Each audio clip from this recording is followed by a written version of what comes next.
Presidenti Donald Trump ka shpërbërë një nga institucionet më të njohura të qeverisë amerikane, duke nënshkruar një urdhër ekzekutiv për mbylljen e Departamentit të Arsimit, një premtim të bërë gjatë fushatës së tij presidenciale. Ai ka akuzuar agjencinë për dështim në përmbushjen e shëndimeve të saj dhe ka deklaruar se paratë që kontrollohen do t'i kthehen në shtetet për të menaxhuar më mirë. Ky hap vjen pas kritikave të shumta ndaj përmbajtjes që ai e konsideron të papërshtatshme, përfshirë materialet me përmbajtje racore, seksuale dhe politike që janë mësuar në shkolla.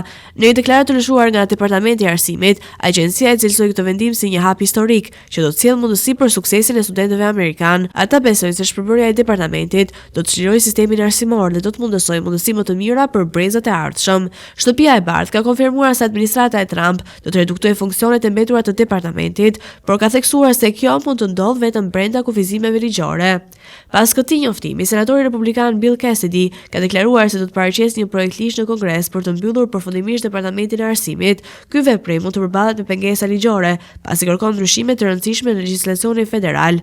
Departamenti i Arsimit është krijuar në vitin 1979 dhe ka administruar kredi studentore dhe ka mbështetur programe për studentët me të ardhurat të ulta, një funksion që Trump e ka kritikuar për ndikimin që ka mbi të rinjt.